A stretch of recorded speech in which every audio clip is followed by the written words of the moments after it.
And we are back. This is Championship Rings, and as Josh Ungar would say, we're skipping all the bells and whistles tonight because, Josh, I think outside of the NHL, we have every sport you could possibly imagine to cover tonight. I would say so. And we were going to start off with the Cavs topic, but then Jimmy Haslam opened his mouth about the Deshaun Watson trade. And So, you're a Browns fan. Just go ahead and let loose. yeah, so Jimmy Haslam, who has not been a good owner for the Browns since they took over, because he's the one who drafted Johnny Manziel in 2014. He's the one who drafted Baker Mayfield, although I liked Baker, but nonetheless, he admitted openly that the Deshaun Watson trade was a mistake. It was a big swing and a miss. Like, duh. Yeah, it took you this long to realize that. Now, would he feel the same way if Deshaun hadn't gotten injured? I don't know. That's a big part of this that I don't know if a lot of people are talking about that. But it feels like maybe it's a step in the right direction for the Haslams to be admitting, yeah, we made a mistake on this. Because I'll tell you this. I feel like the Haslams are the AFC version of Jerry Jones. Now I get it. Jimmy and Dee Haslam aren't nearly as in front of the camera and on the microphone as Jerry Jones is with the Dallas Cowboys. I totally understand that. But what I'm saying is, you look at the Cowboys, Jerry Jones is involved in every single little thing they do, whether it's personnel changes, who gets a contract when. We saw that with Dak Prescott and CD Lamb, and we're seeing that play out with Micah Parsons. And all this and that. I could go on and on. It's the same thing with the Browns. The Haslams were the ones that, like I said, drafted Johnny Manziel, made the trade for Deshaun Watson, and a number of other personnel changes. And they're the ones that I think are driving the bus on, Andrew Berry getting hired and Kevin Stefanski keeping his job and, fought the firing of Mike Pettin. And, we had a good thing going with Brian Hoyer as our starting quarterback in 2014. But I believe it was the Haslams who stepped in and said, no, we want to see Johnny Manziel play. And I'm not trying to make this all about Johnny Manziel. That's not my point. It's just one of the more prominent examples of my overall point, which again is I feel like the Haslams are so hands-on with everything that it's just screwed up the Browns. Think about how many different quarterbacks and head coaches the Browns have had just with the Haslams in control. It's been ridiculous. I can't even name all of them. But again, I think my point is valid, and a lot of people would tend to agree with me. The Haslams are the AFC version of Jerry Jones, just without the camera and microphone part of it. Okay. Now that you've spent 4 minutes soliloquying about your past as a Cleveland Browns fan, I'm going to evaluate what Jimmy Haslam said. And my takeaway from this is this. The worst thing that could have happened to this Cleveland Browns franchise was Deshaun Watson playing as well as he did 2 years ago in that comeback game against the Baltimore Ravens, and then he hurt his shoulder because it delayed the inevitable. The inevitable being Deshaun Watson trade was a mistake. He is not your franchise quarterback. The best thing to happen to this Browns franchise since that moment was not the fact that Deshaun Watson tore his Achilles on the field against the Cincinnati Bengals. It was the fact that Deshaun Watson re-ruptured his Achilles, presumably away from the facility off team ground, because that set the precedent of, oh, he's not going to come back in 2025. He's probably not going to be the same quarterback, and it forced Jimmy Haslam and Andrew Berry and Kevin Stefanski and co. to go in a new direction at the most important position in sports. I think the more noteworthy point from Jimmy Haslam in this press conference isn't the fact that he said the Deshaun Watson trade was a mistake. Because what is he going to say? Oh, it wasn't a mistake. We still believe in Ford. No one's going to believe that garbage anymore.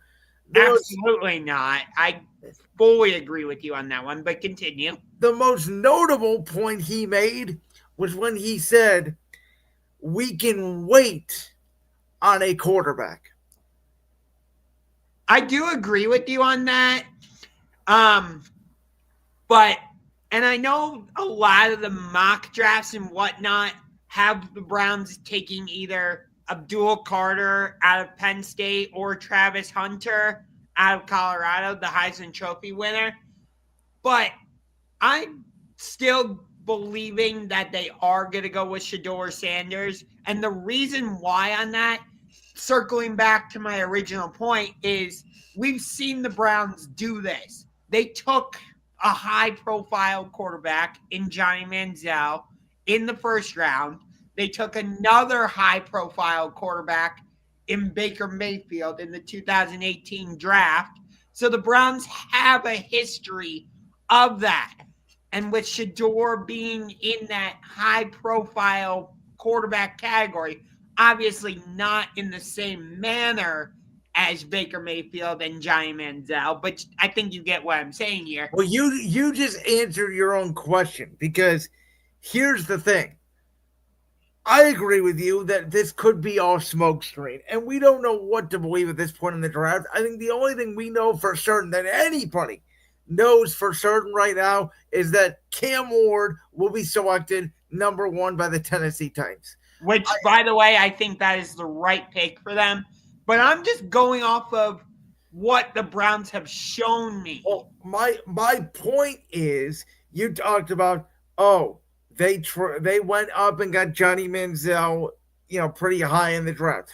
Johnny Manziel was obviously a controversial figure, but some teams had him in their first round graded. Some people had him off their draft board. Baker Mayfield was projected to be a first-round talent. Some people didn't have him number 1 overall like the Browns did, but he was at least projected to be a first-round talent. From everything that we have heard coming out of the Combine and, this owners meeting, summit, whatever you want to call it here the last couple of weeks, it sounds like Cam Ward has separated from Shedeur Sanders. And I don't know if it's the fact that Shedeur, and obviously now that Dion is back in Colorado with that extension, if that had something to do with it. But it sounds like to me that Shedeur has fallen off boards, and some people view him as that he's in line with a Jalen Milroe, a Jackson Dart, a Kyle McCord, and being a second or a third round pick.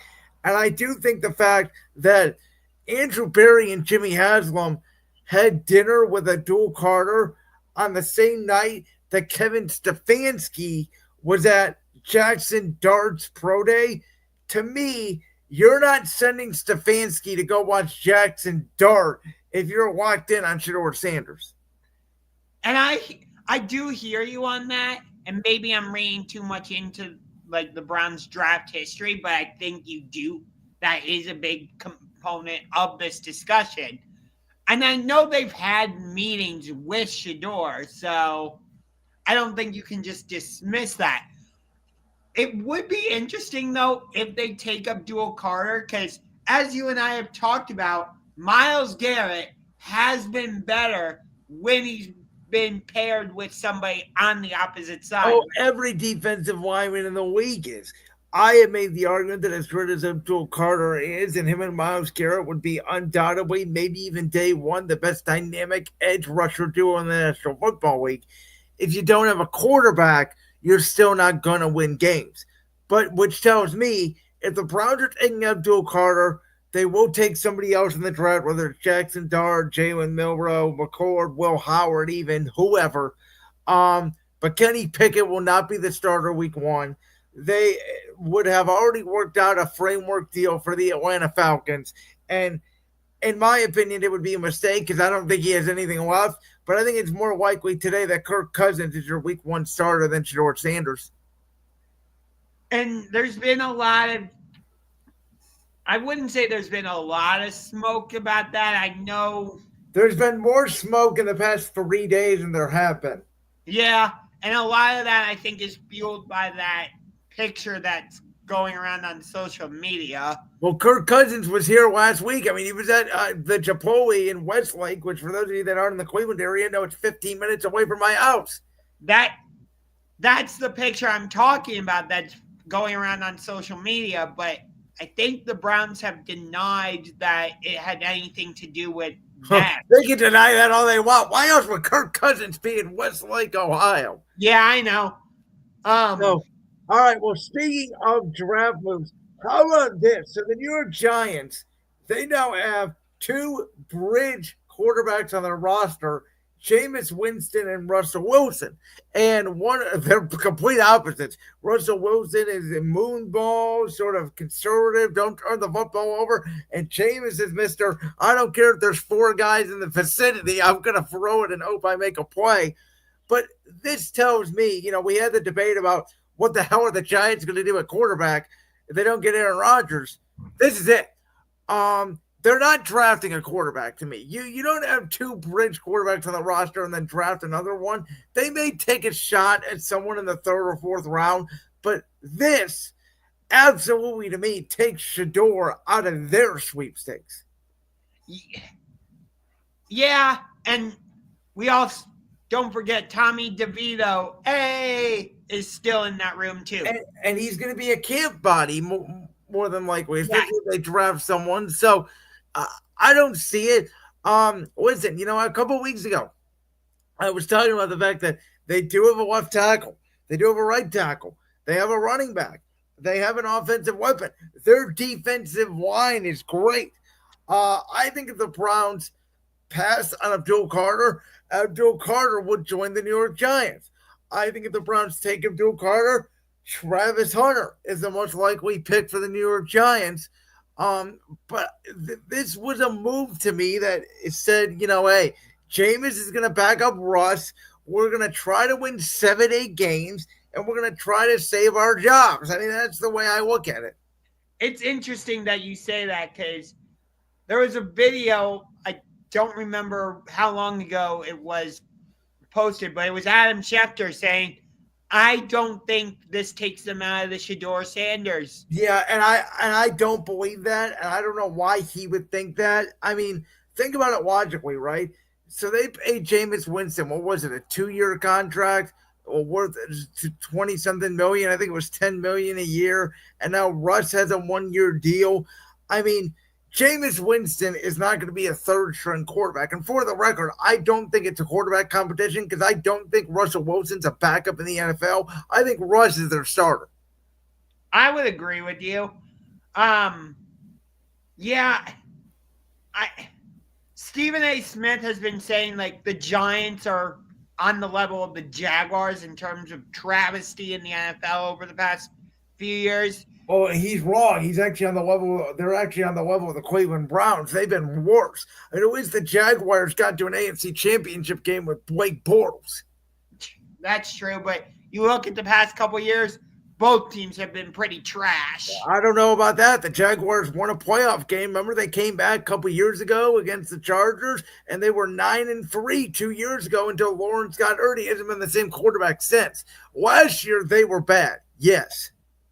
The Giants had one good year in the past 20 years. And the one good year they had, they won a wild card game in Minnesota. And then my team on our way to the Super Bowl blew their doors off. And that was essentially the end of the Daniel Jones era.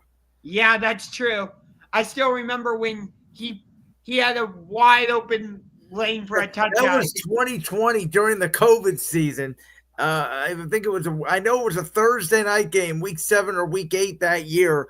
In Philly. Carson Wentz for a touchdown pass to Corey Clement late in the game to win it. I'm getting completely off track here.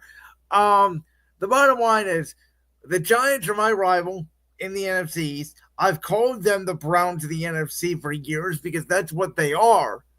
But it's like I don't know. I think there is a world this year where they are not in the basement in the NFC East. And instead it would be Jerry's team in the Yeah. basement. Okay. But it'll be interesting. I have to tell you, that Browns Giants draft at 2 and 3 is so fascinating because I think what those two teams do really will shape what the rest of the first. I completely agree with you, and I also feel this: if Shador does not go here by number 3, there is a world where he does not become a first-round pick. Oh, I don't know about that because you got the Raiders sitting there, you got the Saints.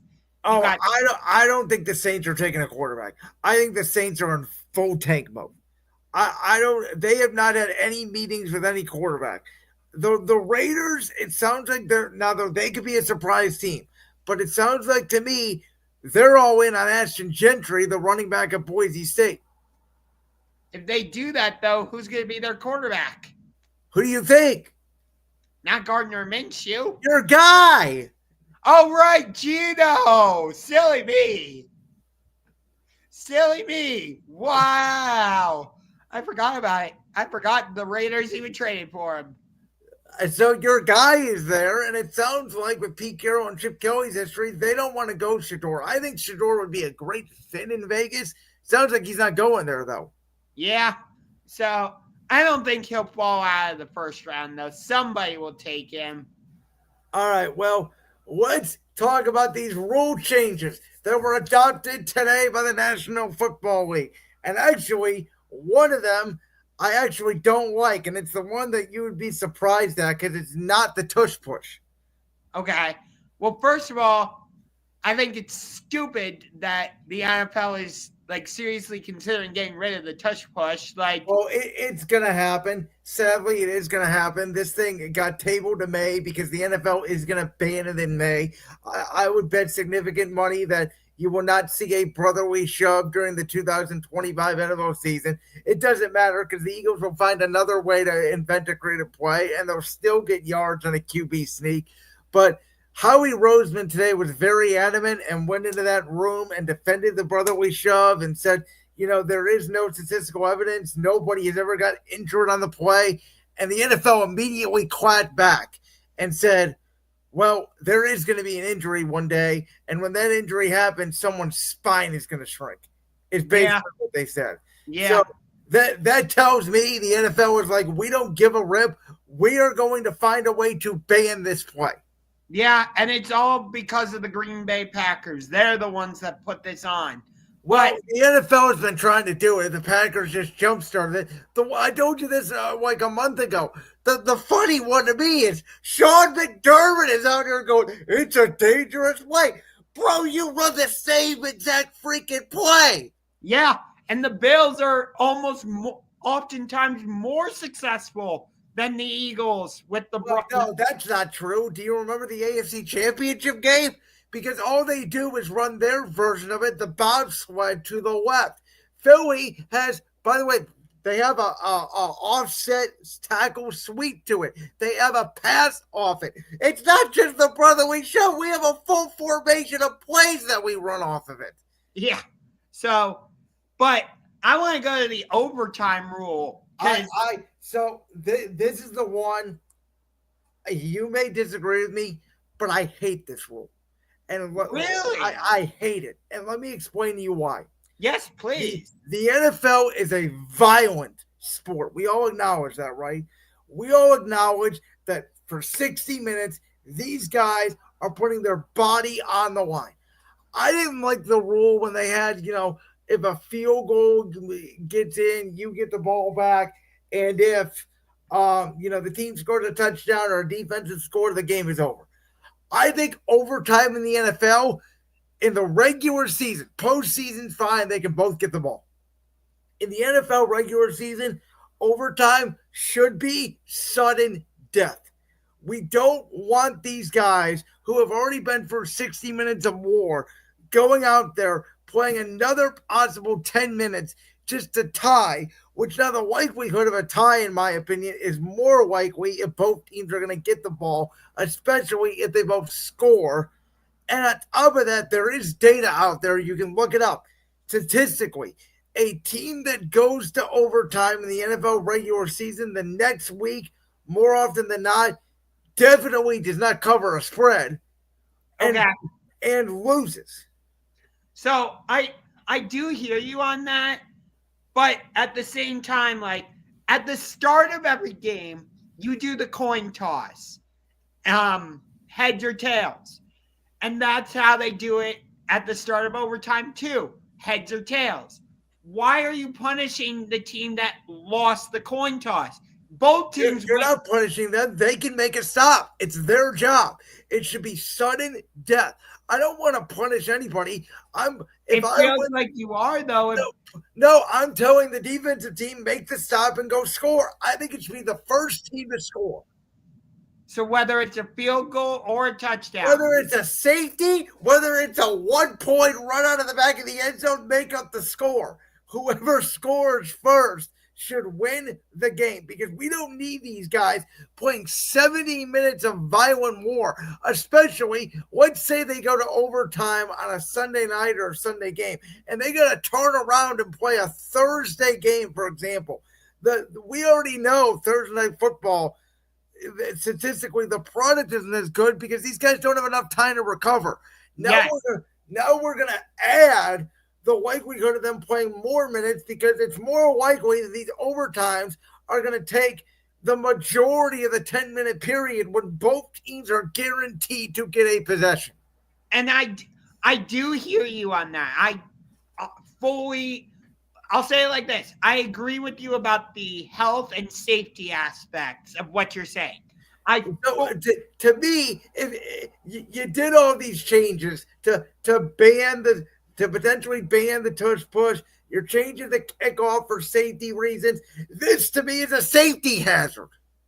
And I do agree with you to a certain extent, but it's like at the same time, if you just make it sudden death, while I understand that you're telling the defense you need to make a stop, it's like both teams played the game in regulation. Why not give both teams a chance to possess the ball? Like back in 2014, the Broncos played the Seahawks in Seattle in a rematch of Super Bowl 48.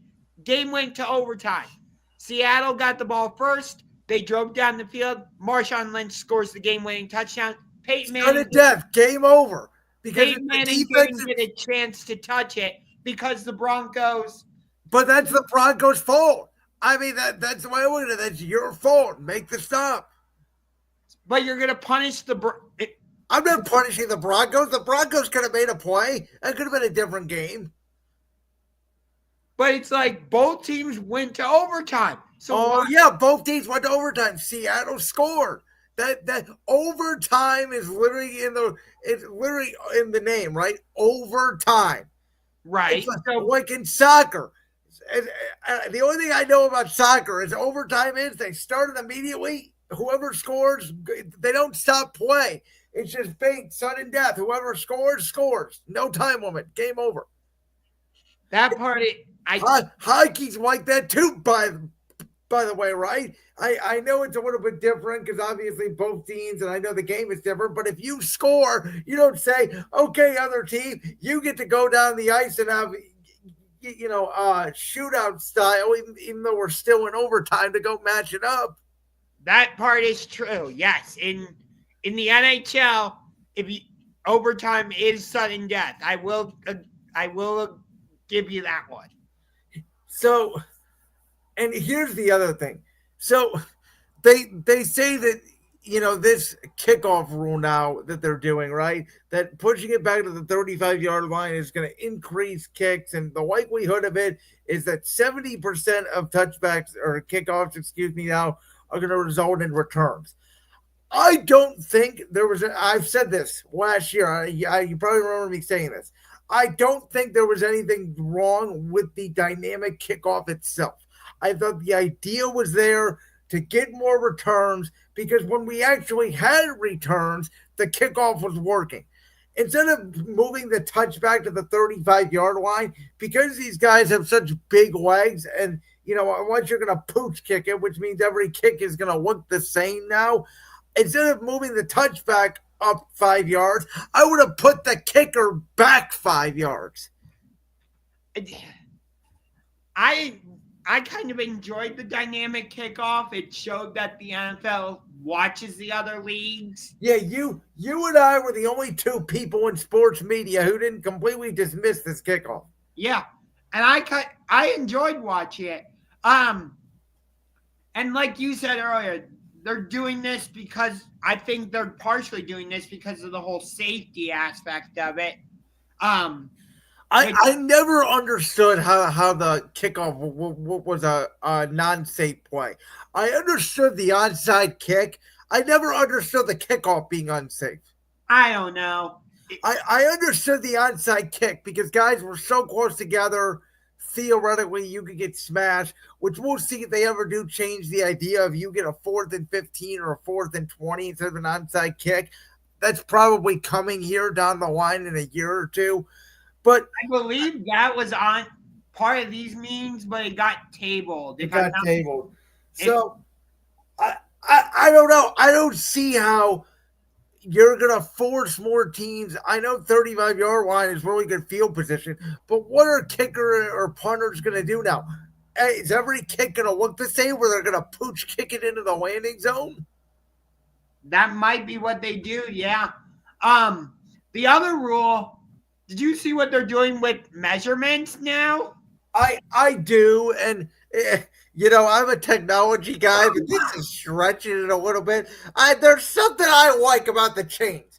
There's something old school in me about bring out the chains and measure. You know how many iconic moments in NFL history is a coach or a player staring down the line at the chain and seeing it's a first down? Yeah.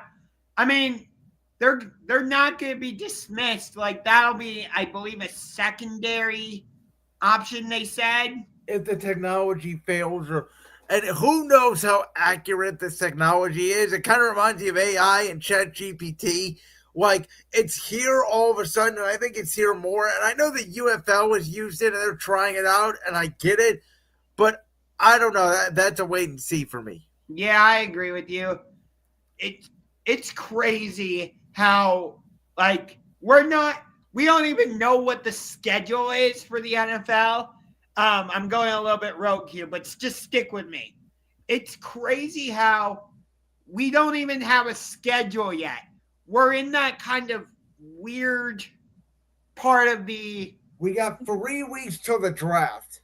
Yeah, we're in that kind of... I don't want to call it dead zone. Well, no, we're not in the dead zone. The dead zone is June, right before training camp. Right. I don't know what to call this period of time between. We're in the holding pattern between free agency and the draft. That's what it is. And it's crazy how, like, we've got NBA playoffs coming up. MLB opening day just happened. And yet, what is dominating the airwaves? The NFL. Even with the Final Four about to happen, both in men's and women's college basketball. Even with the NBA playoffs and Stanley Cup playoffs on the horizon, it's still the NFL dominating everything. By the way, in speaking of the schedule, did you hear that the NFL has taken over Christmas? They are doing a triple header. I'm laughing at the NBA. The NBA did it to themselves. They really did. Like, the NBA put up horrible the last good NBA Christmas game, I have to say, was Cavs Warriors here in 8 years ago. Yeah, the one here in Cleveland I'm talking about when Kyrie hit that last second shot. Honestly, the only thing that can save the NBA in terms of Christmas, and I'm not saying this because I'm a Cavs fan, But if we get a Cavaliers Celtics matchup on Christmas, whether it's in Cleveland or in Boston, I think that could potentially save the NBA on Christmas. I really do. Last thing on the NFL rule change, real quick, because I didn't have this one on the topic bar, but this one was tabled, and it was the Lions' proposal of that you reseed the seven playoff teams based off their record at the end of the season and not automatically award division winners home games. I'm a traditionalist, so I hate that rule. I think NFL divisions are hard. I don't care about the fact the AFC South can be bad or the NFC South is not as good as the NFC North. Every division goes through hot and cold streaks over time. There's always going to be weaker divisions some years and better divisions other years. And to me, the integrity of divisional play would be a little bit compromised if the Vikings this year got the free seed and the Bucks got the seventh seed and they didn't earn home field advantage. It's like, well, outside of winning your division, then what's the point of having a division outside of scheduling? So I don't like the idea. And I hear you on that. So you don't like, I'm assuming you don't like that about the NBA playoffs. Oh, the NBA. The NBA has divisions. I couldn't even tell you who's in what division besides our own division because I'm a Cavs fan in the Central. I could care less about divisions in the NBA. They barely exist to me, and that's what I worry about with the NFL if they went to this format. Okay. I wanted to make sure you felt the same way about both of those. So the NBA could get rid of divisions, and I don't think anybody would notice. I do agree with you because you look at it, I believe the Miami Heat are winning their division, and yet they're in the play-in tournament. And by the way, they may not even make that. I mean, they probably will. I haven't looked at fully deep at the 11th seed, but they're probably going to make the tournament. Yeah. But, by the way, I misspoke. It's actually Orlando winning their division, but they're in the play-in tournament. And the other thing is they're not guaranteed to make the playoffs. You know, if you had, I'm just using it as an example off the top of my head. If you had Cavs, Pacers, Bucks, Bulls, Pistons, Knicks, Celtics, Sixers, like that could be your 8 seed because there is no rule on if you win your division, you're in the playoffs. Yes. By the way, I misspoke again. It's actually Atlanta winning their division. You got that wrong 3 times. I know. But guess what? All 3 are in the play-in tournament. None of them are in the top 6. Exactly my point. Speaking of NBA, you brought this up in our group chat last week, and I had something come up late, so we couldn't do the show. This was going to be our original first topic of the show last week and today. The Cavs went for a little bit of a skid on their West Coast trip, causing a little bit of a concern for my partner that I'm staring at right across the screen. Yes. But the fact of the matter is, to me, there are 6 games left in the regular season. The Cavs are up 4 games on the Boston Celtics. They're almost seemingly barring unless they lose their last 6 and Boston wins their last 6. It's pretty much the only way the Cavs would fall to the number 1 seed. Kenny Atkinson came out. I can't remember if it was after the Portland game or the Detroit game Friday night, and basically said, I don't care about the regular season anymore. I'm resting guys, and we're getting guys ready for the playoffs, which I think is the right approach. I am not worried at all about this slide. The only negative part about this for me is the Cavs have lost the potential of home court advantage throughout the NBA playoffs if they were indeed to meet Oklahoma City in the NBA Finals. Yes, which I got to see OKC live and in person. The last game of Taylor Jenkins' NBA career with the Memphis Grizzlies. That part is true. But it was just like I never said I was hitting the panic button, just to clarify. I only said I was getting it out of my pocket and like putting it on the table. Just But I want to hear why. Like, yeah. Like why? So it's because of like the quality of teams they were losing to, Orlando, the Clippers. The Clippers have proven to be, Hey, number 2, the robot is back and playing well. Yes, but it's getting close to playoff time. He'll find a way to get injured climbing up the stairs or by bumping into a wall. He probably will. Oh, my knee hurts today. I don't feel good. I got to be out 6 more months. Like, yeah, but that's what I'm. But like that's his history. But anyway, like losing to Orlando and the Clippers and Sacramento and oh God, Phoenix is a disaster. But like all those teams, and I'll exclude Detroit because they're number 5 in the East right now. Jamie Bickerstaff started the fight with his own team. They almost knocked the Team Wolves out. Yes. But it's just like I didn't love the idea of losing to 4 consecutive play-in tournament teams. That just didn't sit well with me. The way we lost that Orlando game, I felt like in that game we just got 2 3-pointer happy. And with the Clippers in that first matchup, we kind of just let Kawhi and Paul George run wild. Sacramento, the Kings are in a weird spot. They had fired Mike Brown, so it was just like the way we were losing these games and who they were losing to. I was just like, yeah, I'm not really vibing with this right now. I get it, like, unless something drastic happens, we're going to get the number 1 seed in the Eastern Conference. I understand that, but and we're going to start resting guys. I take all of that into consideration. I think that's a big factor that, like, Mobley's been out of game here and there. Allen missed a game. Mitchell missed a game.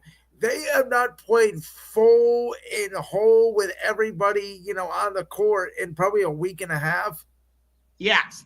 By the way, I was at that Clippers game on Sunday. I feel like that this Cavs team needed that type of game. Yes.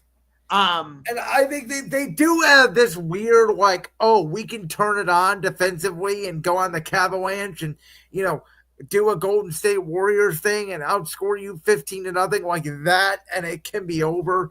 I think this team will walk in come playoff time. I think Kenny is sort of, and right or wrong way, I think this team, along with Kenny, has sort of checked out a little bit of the regular season where they're not playing as hard. I think they will focus in starting that Tuesday or Wednesday or whenever they find out who their first round opponent will be, which will be the winner of the 8-9 second play-in game, which will be likely, I would guess, Atlanta or Miami. I do not want to play either one of them in the first round. No. Okay.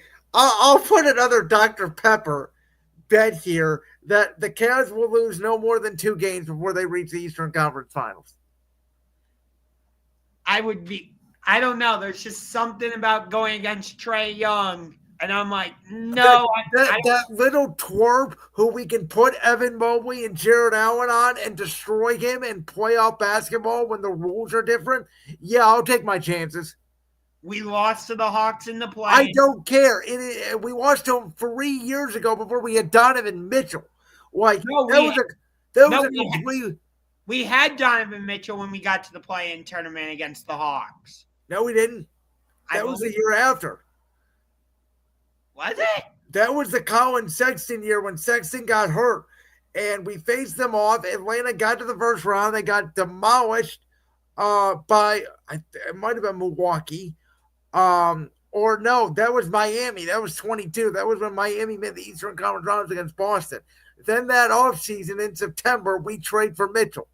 Then the next year, we lose to the Knicks in 5 as the 4th seed. Okay. Hold on. Oh, yeah, you're right, because we had Larry Markin and, yeah, you're right. So, my bad. I'm not concerned about them at all. Play in tournaments like March Madness is one game. First round playoffs is a series. You make adjustments in series, and we would kill them in a series. Yeah. And Miami, I don't know how they're doing this without Jimmy Butler, but they need a tank for Cooper Flag. They don't need to make the playoffs. Like, it'd be a waste of time. I'm sorry. Like, all of these teams, Atlanta, Miami, even Orlando. I like Pablo Carroll, but they would have no shot against Cleveland or Boston. You're wasting your time making the playoffs. Orlando, I think, is a better team, but they've just been snake bit by injuries. If Well, they can't shoot. I mean, the one game against Cleveland, they shot okay, and that's why they beat us. Because Donovan Mitchell had maybe his worst game in 4 months. But that's the only reason. It was one again. That's why March Madness has upsets because it's one game. well, not this year. March Madness has not had upsets. We'll talk about that in a little bit. I find this next topic so fascinating, and I love the fact that you came up with this topic because this is such a you topic, and it's a compliment for that. So, this year, if you recall, when the season started, I had projected the Houston Rockets to be last year's Orlando Magic or Oklahoma City Thunder. That team that came out of nowhere, nobody expected, young team, Sengun, Ahmed Thompson, who's been way better than even I projected, and Jalen Green. And Ime Udoka leading the charge, and they're going to be anywhere between like 2 and 5 in that Western Conference.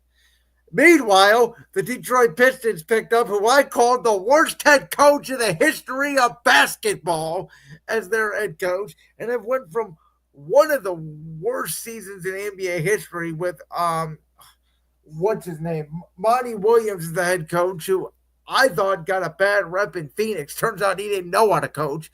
And JB Bickerstaff has taken Cade Cunningham and Isaiah Stewart and that crew, along with Tobias Harris, all the way to the 6th seed, and there will be no doubt. They're actually the 5 seed right now. Are they? Who they pass? Indiana? Milwaukee. Wow. So I haven't looked at the standings in a little bit. So Milwaukee has fallen off, presumably without Damian Lillard. Right now, the first round matchup would be Pacers Pistons as the 4-5. Okay, that's a win for the Cavs. That needs to stay like that. That's a win for the Cavs, whoever they would play in the second round. And the fact that they are the 5 seed, like, listen, you could have seen Houston coming, maybe not as much as I did, but they were on the rise at the end of last year. Nobody saw this Pistons team being legitimately a 5 seed at this point in the season in the East. And so as much as I hate their coach, for that reason, they are the better story this year. Yeah. I will. You know what this version of the Pistons reminds me of, especially after what happened in that Minnesota game. It reminds me of, like, they're trying to go back to the bad boy Pistons almost. Well, I wasn't going to say that. I was going to say the Palace of the Malice. Malice at the Palace, yeah. The Chauncey Billups, Rip Hamilton, Ben Wallace, that team in those years that won the 2004 championship. Yeah, and I can understand why you'd say that. I think you can make a fair comparison for either version of the Pistons, but this is what Detroit basketball is all about. And by the way, them being good at basketball is good for the NBA. It feels right to me when the Pistons are good and they have a good rivalry with the Cavs. So by all means, JB, continue to scream at your players until you eventually fall out of pocket in the second round, and then they have to fire you. But yeah, I mean, credit to the Pistons. I can't believe they're in this position. The problem they have, though, is, Houston, they have a bunch of young stars. They just don't know who their number one guy is. I like Cade Cunningham and Jay Knive, even though he's been hurt this year, is a pretty good player. But outside of Cunningham, they need to go get another bona fide stud. And I don't know how they're going to do that. Yeah. So Houston has a gigantic game this Friday because they host Oklahoma City. That's going to be a fantastic matchup. Two young teams. You got right now they're the 1 and 2 seeds in the West. Maybe it's a preview of the Western Conference Finals, but who knows right now? Yeah, and you could say it's disrespectful to the Rockets because they're about as young as Oklahoma City, but there's just something about the Rockets where I just feel like they're a year away. And I feel like they're going to go up against a veteran team like Denver or the Lakers or even a Golden State and a Steph, a LeBron, a Jokic, a Luca, even Jimmy Butler would sort of just take that series over from the young guys. I think the only way they make it out of the first round is if they were to play Memphis. That to me feels like more of an even series. I'd love to see them face Minnesota in the first round. I think that would be I would probably tend to favor Minnesota, even though they haven't been playing as better over the course of the season. They are red hot right now. That would be a must-see TV. I think that series would be a 7-game barn burner. But did you answer this question on the screen? Who's having the better season? Or who's been the better story? Yeah. I'm slightly going to favor Houston here. Wow, okay. Slightly. I'd say it's like 51-49, so not by much. But, like, did I see the Rockets coming? Yes. But to put themselves in top 3, no. I thought they'd be more in, like, the 4 to 6 range. Well, they still could be. So that's the thing, because the West is so bottled up. I'm saying I saw Houston more in that range, more so than I did Detroit coming up to this. That part I agree with, but and maybe I'm reading too much into where they are now, but to see them neither team has that true superstar yet. I think Amen Thompson can become that for the Rockets. I can make an argument, but maybe it's Sengun. Yeah. And for Detroit, you could say Cade Cunningham could become that. But they don't really have anybody else that you're like, oh, he could become a star caliber player. But I don't know. There's just something about the Rockets and the way they're playing right now. I look at them and I'm like, I think they're a little bit of a better story. Fair enough. All right. Well, how about this? Torpedo bats. This is a story that has swept the sports nation over the last couple of days. The New York Yankees are using that cheating freaking porch in short right field to hit pop-ups that go over the goddamn wall. Yeah, I'm talking to you, Aaron Judge and Wells and Jazz Chisholm and all the other hitters in that stinking Yankee lineup. But when I first heard this, Josh, I ain't going to lie to you, my first thought was, oh my God, it's Houston Astros. They're cheating. Here we go all over again. And then you do this research and you realize, wait a minute. They're not changing the length of the bat.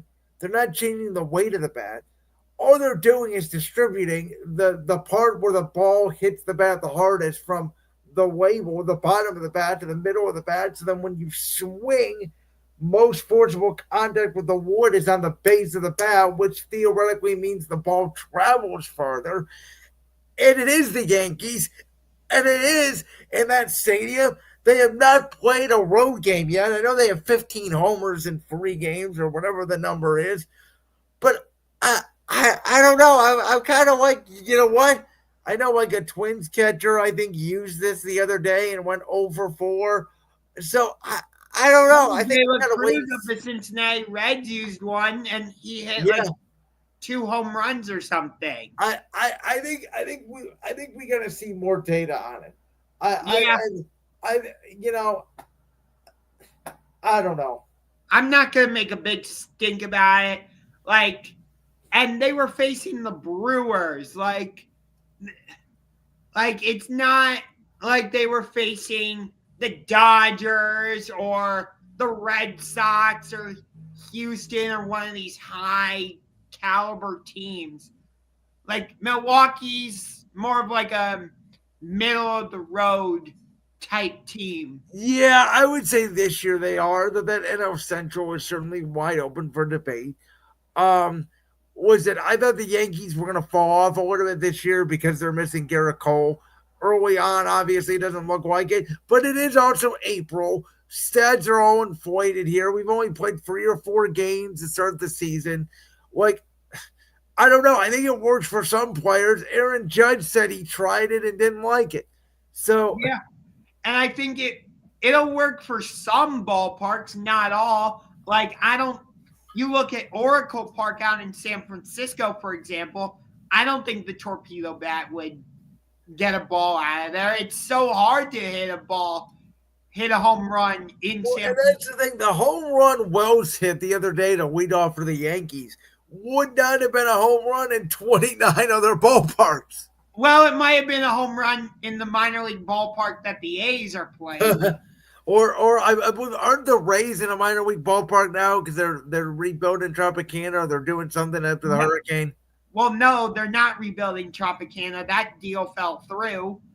But they're playing in the Yankees spring training Yeah. stadium.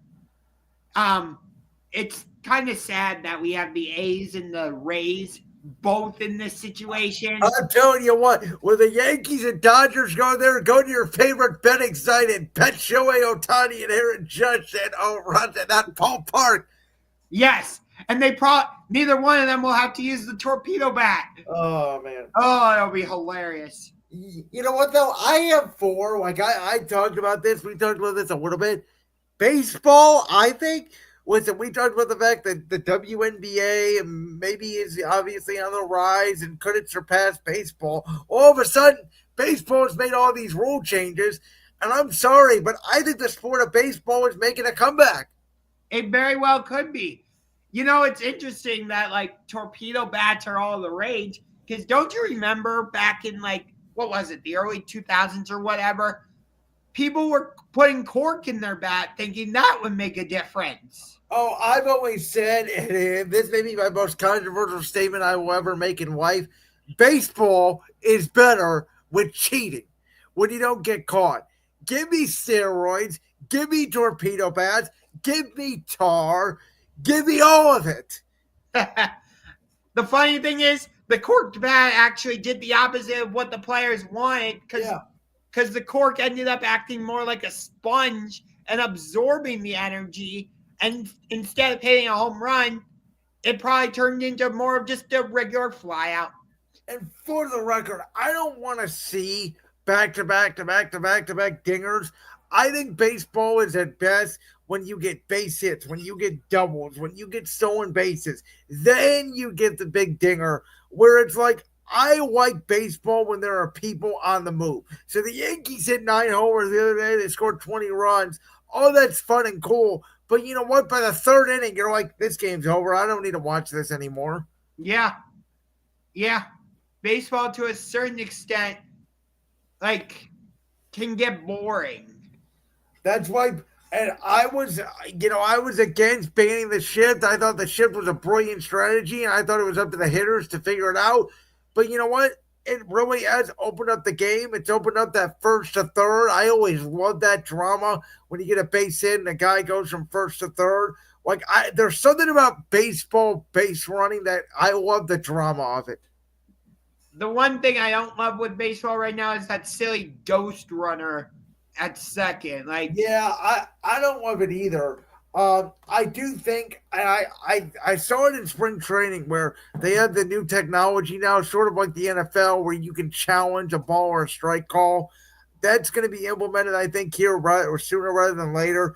And hopefully that will allow for more consistency in the umpiring, because that to me is the biggest challenge right now in baseball. Is I understand that every umpire has its zone, and I'm a traditionalist in that too. Some umpires give the high pitch, some give the low pitch.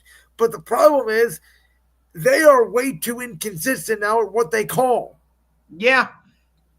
And it's interesting, like every umpire has his own strike zone. Like you got to know who's behind the plate and what their strike which zone is. is part of the game. But again, my point is every umpire has a strike zone. But if I call the pitch up here a strike one time for a hitter, and the next time he comes up, I call that a ball, well, what in the living hell is the hitter supposed to do? Yeah, true. Like they don't know. I agree. All right, Josh. How's your bracket looking, my friend? Because mine on day one looked so good. I was so proud of myself. I was 16 for 16. It was the best start I ever had. And then it all went to complete utter dog crap. And for only the second time and the first since 2008, all 4 number 1 seeds made it to the Final Four. I don't think y'all can see this because of my virtual background, but this is my official bracket. Yeah, I can't see it. The virtual background isn't allowing it. But I'm sorry. There's only been one buzzer beater. No 13 through 16 seeds won in the first round. All the double-digit seeds that did win, besides Arkansas, were eliminated in the second round. There was no Cinderella. And you're like, I'm sorry, this has been March Madness. Not wow. March. So you're one of those people that actually believe the tournament was boring. Yes. Because I don't. I get it. It was chalk, and I called it. It's the chalk tournament. But, man, I thought a lot of those games, yes, there were some blowouts, maybe a couple more than usual, but you're always going to get blowouts. We had some fantastic games, especially in the Sweet 16 and the Elite 8. I thought that was, regardless of what the final score ended up being, that was some of the best basketball we've seen in college basketball in a long time. So to be fair, I really enjoyed that New Mexico-Michigan State game in the second round, but that's partially because I was at Rocket Arena to see it live.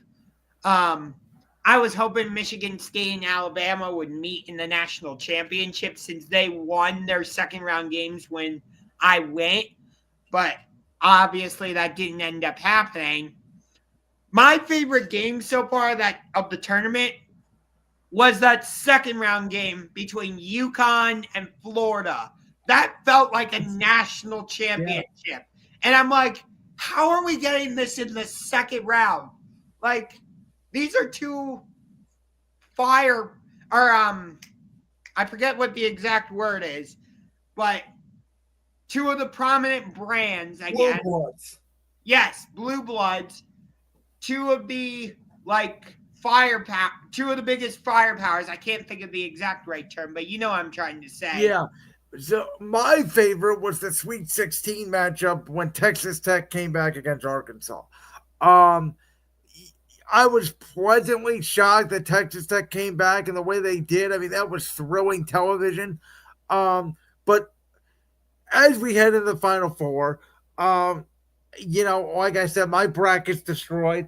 Though I will say I do have two of my original 4 teams in the Final Four, and that matchup I have correct. I did have Duke going against Houston. Out of the South, and this one killed me because I thought I had them.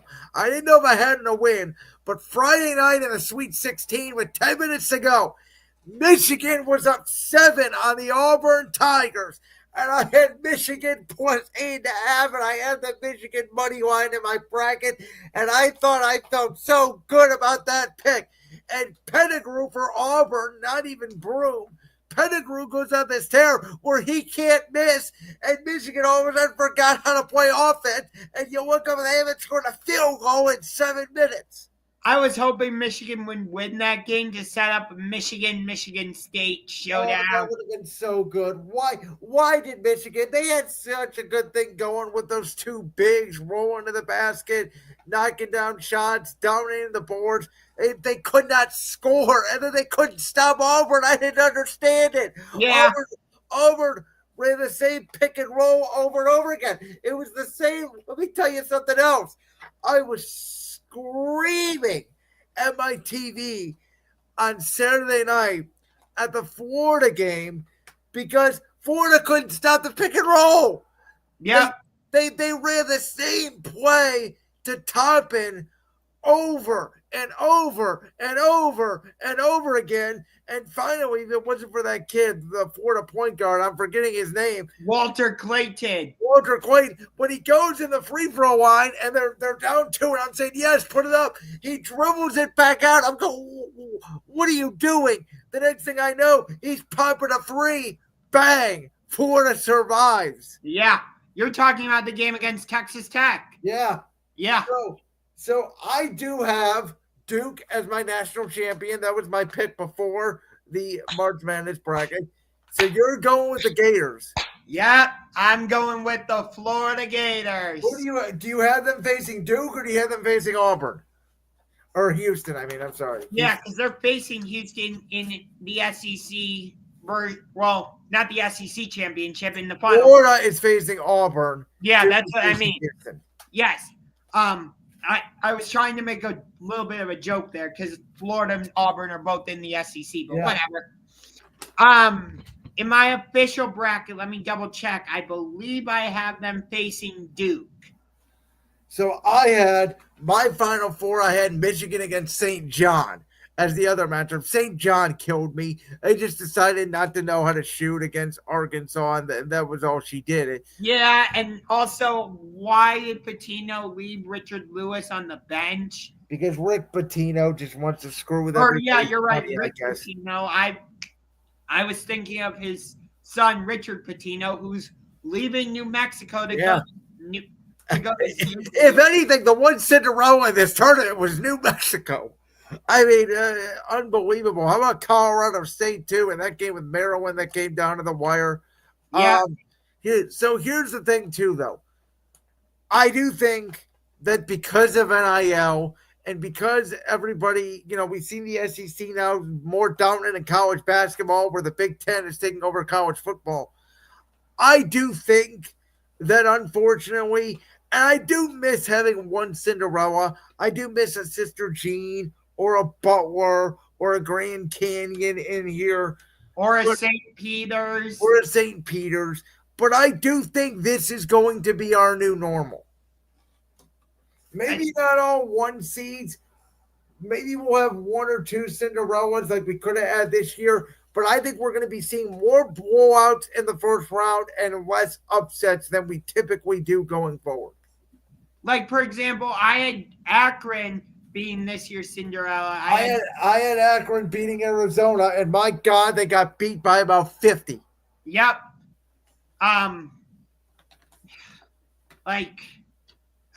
That's part of the reason it's called March Madness is because, you get these crazy upsets, like what Oakland did last year when they went on their Cinderella run. Yeah. And, McNeese State beats Clemson, but then they lose to Purdue in the second round.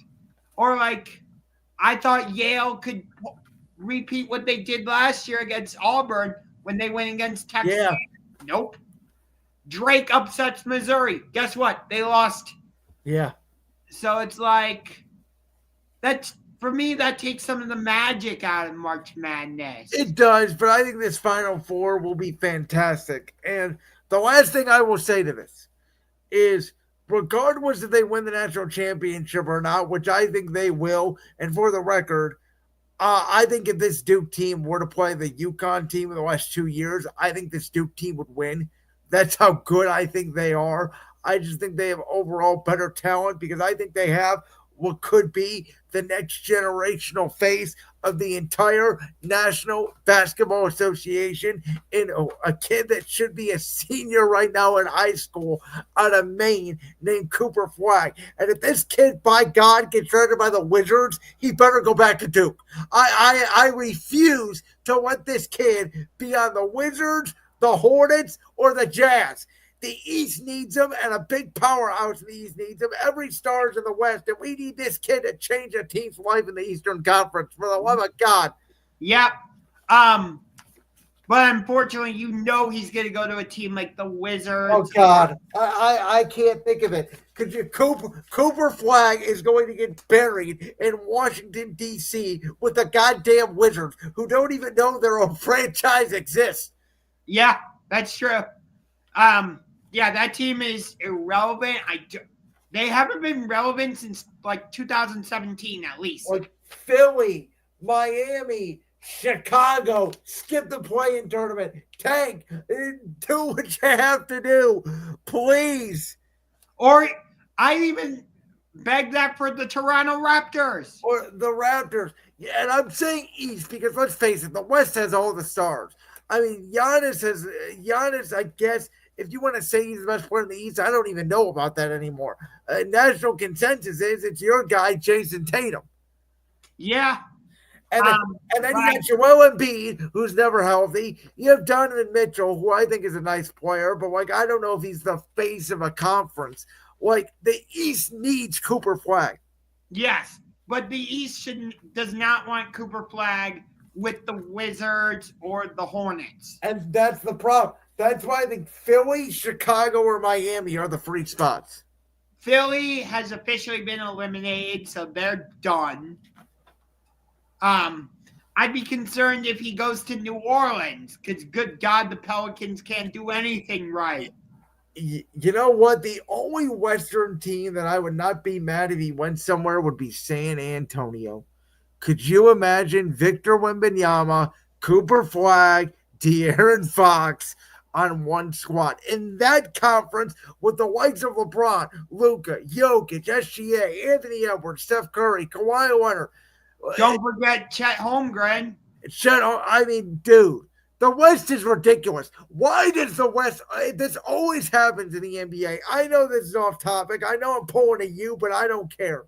Why does the West always get all the stars for the history of the NBA, and the West has always dominated the East? That's true. You're 100% right, and I don't know why. Like, is it because like Hollywood is out west? Like, I don't know. Weather shouldn't matter. I mean, it's an NBA is an indoor sport, and it's a winter league.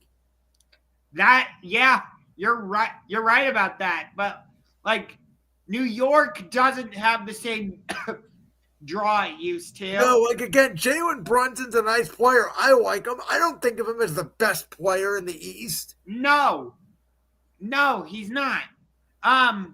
Like Indiana used to be a draw. They're not anymore. You don't hear people saying, "Yeah, I want to go play for Detroit," but you hear guys saying, "I'd love to go play for the Lakers," or "I'd love to go play for." Well, you don't hear a lot about Denver. The only East team you hear about is Miami. Yeah, or Boston. And it feels like Heat culture is on the fritz right now. Good God. I don't know what is going on with Pat Riley and the Miami Heat right now. Like, I think Cooper Flag is going to walk into the NBA and drop 20. Yeah. I feel like if Cooper Flag goes to the Washington Wizards, even though they're terrible, you'll see the Wizards on. Yeah. I mean, the kid looks like he's 24 years old to me. I was like, wait, he's 18? He just turned 18? He looks like a grown-ass man. Yeah. He's towering over college players. And what makes Duke so great is they don't even need him to be good offensively because they are so athletic and so big and like they can beat you up on both sides of the court and they don't need him to be great. Yeah, that's true. All right. Shall we get into some professional wrestling? Because as I have predicted, since the Royal Rumble, this night one main event for WrestleMania 41 in Las Vegas is official. The Tribal Chief, the Second City Saint, the Visionary will compete in a triple threat match. Was this the right call in the main event night one, in your opinion? I totally understand why they went with this as the main event. Punk, Rollins, Roman, they all have that draw to them. But I just look at that women's triple threat match that's coming. Bianca, Rhea, Io. Me personally, I would have had that triple threat match main event night one, because I think you look at those three: Rhea Ripley, Io Sky, Bianca Belair. That match has the potential to not only be match of the night, but match of Mania. It has that. So this is where I disagree with you, and you can call me a hater all you want. I don't care. I don't like Io Sky. I've been on the record of this. I don't think she's a good wrestler. I don't think she has a good personality. I think she had the worst title reign in the history of title reigns when she was the women's world champion. And she's done absolutely nothing with this title since she got it. And she's keeping it warm for Bianca Belair when Naomi comes in and helps Bianca win the championship, because those two are going to be revealed in cahoots if they attack Jade Cargill together. I hate this storyline. I think it's stupid, and I can't wait to get it over with. And I know I sound like you right now. Yeah, you really do. I'll tell you this. This is my number two match in terms of matches I'm most excited for at WrestleMania. Easily. What's the first? Kevin Owens, Randy Orton. I cannot wait for this match. I have been so invested in this storyline. It goes all the way back to last year's WrestleMania, when the two of them were in that triple threat match against Logan Paul for the United States Championship. And it's the pile driver and Kevin Owens saving Carmelo Hayes from the punt. And I loved everything with Kevin Owens and Cody Rhodes. And, I can't wait for that match. It's going to be so good. But like I said, I totally understand why they're going with Punk, Rollins, and Reigns. I think they need to change. Don't change the Royal Rumble, but change the tagline of it. They need to change the wording that you don't main event WrestleMania. Yes, exactly. But does it take something away from the Jey Uso Gunther match, or does it take something away from Tiffany Stratton, Charlotte Flair? Maybe a little, but I'm still very excited for both of those matches.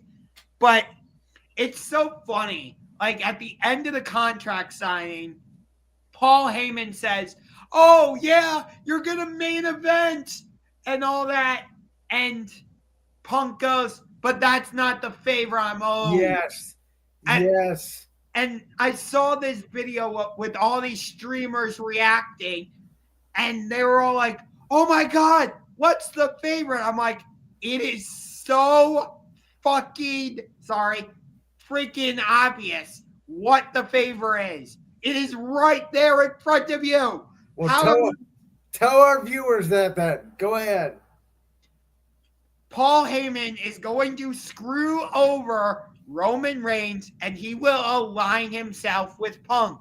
That is the favor. It is obvious. It is right there in front of you. I think you're half right.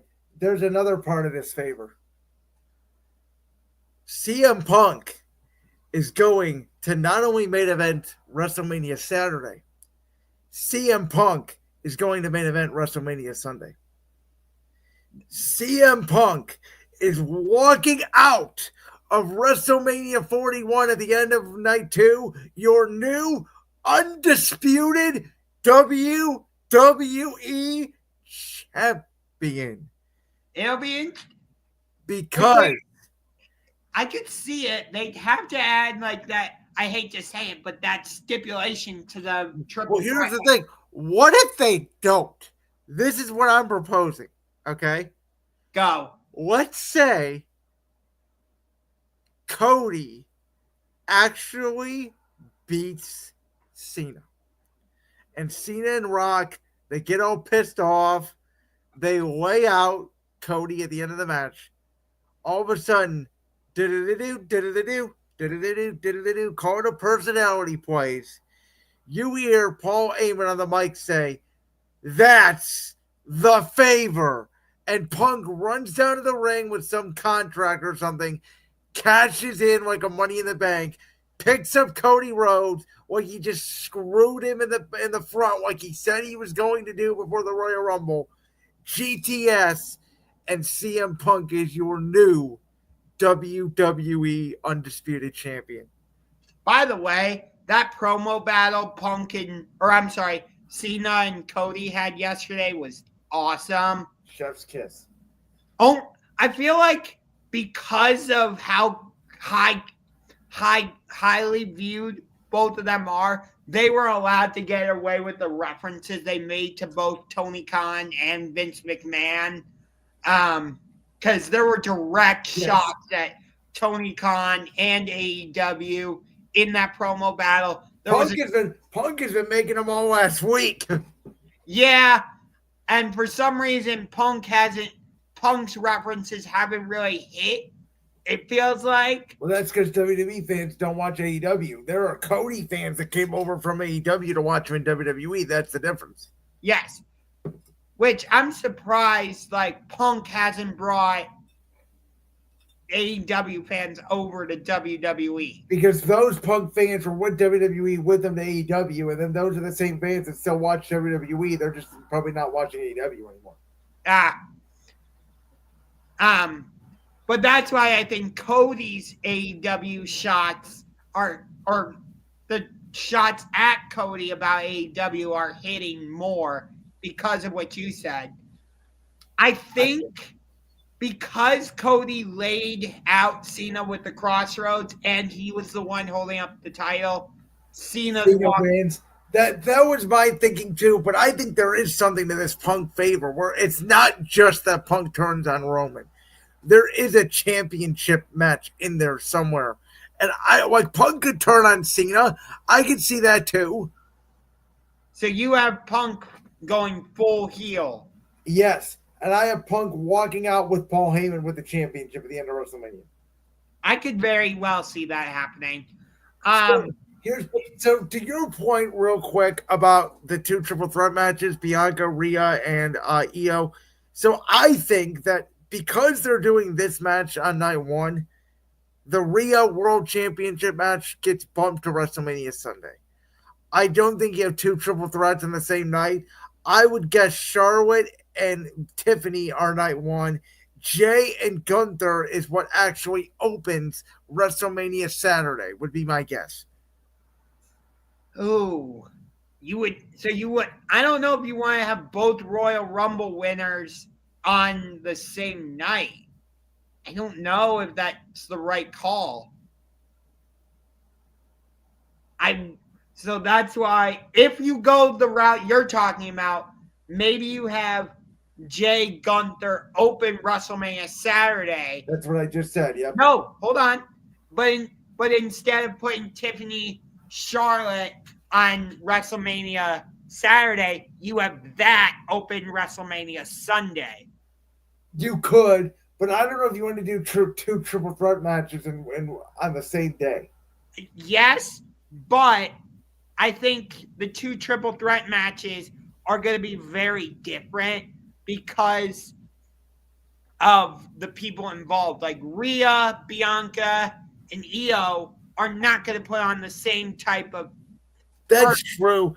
I think it depends on how many more multi-man matches we get. Like, are we going to get one for the SmackDown tag titles? Are we going to get one for the U.S. title? Are we going to get one for the IC title? I do think it's going to be a fatal four-way for the Intercontinental Championship. Dom is going to put himself in that match, and probably win it. By the way, I don't know, or that'll be what causes the fallout with the Judgment Day. I hate that they've randomly gone away from Roxanne Perez versus Bayley. I thought for sure they were going to do that at WrestleMania, but now they don't even know. I thought Roxy was full on main roster, but she's back in NXT, I guess. Probably will be after WrestleMania when they do the draft again. But now they're teasing something with Lyra and Bailey against Liv and Raquel, and meh, not what I wanted. No, what you. I get it. You wanted to move Liv Morgan out of the title, out of the main championship, but you put the tag team titles on her and Raquel, and then it's just nothing. Like, Liv Morgan was one of WWE's MVPs for 2024. I don't care what C-Boss says. I don't care what anybody says. She had You hear that, C-Boss? She was awesome in 2024, and I feel like she's carried that over into 2025. But it just feels like they didn't have a plan for her after taking the world championship off. Yeah, I think WWE is starting to have an AEW problem, which is they have too many championships. Yes. Although I'm loving what AEW is doing right now. I was all for a mid-card women's championship. I didn't think we needed two. I was against the split of the undisputed tag team titles because I didn't think we had enough tag teams in the division to have more than one title. And look what the Viking Raiders are doing with the world tag team titles. Absolutely nothing. So that's my thing is we didn't need 10 championships on the main roster. 6 or 7 felt okay. Splitting up the world championships because Roman wasn't always there makes sense. Obviously, the 2 mid-card titles for the men make sense. But outside of that, I think you can make a case where you could have 1 tag title and 1 mid-card women's championship. Yeah, Chelsea Green hasn't really done anything with no, she's got the Secret Service. I mean, that's been a good run. No, you mispronounced it. It's the Secret Service. They just don't have enough baby faces for her to challenge is the problem. Yeah, they're doing something with her and Zelina Vega, but that's not WrestleMania. Yes. Right. All right, well, we are officially 18 days away from the Showcase of the Immortals. In 2 weeks, we're going to be bringing on C-Boss to talk about that. Cannot wait, folks.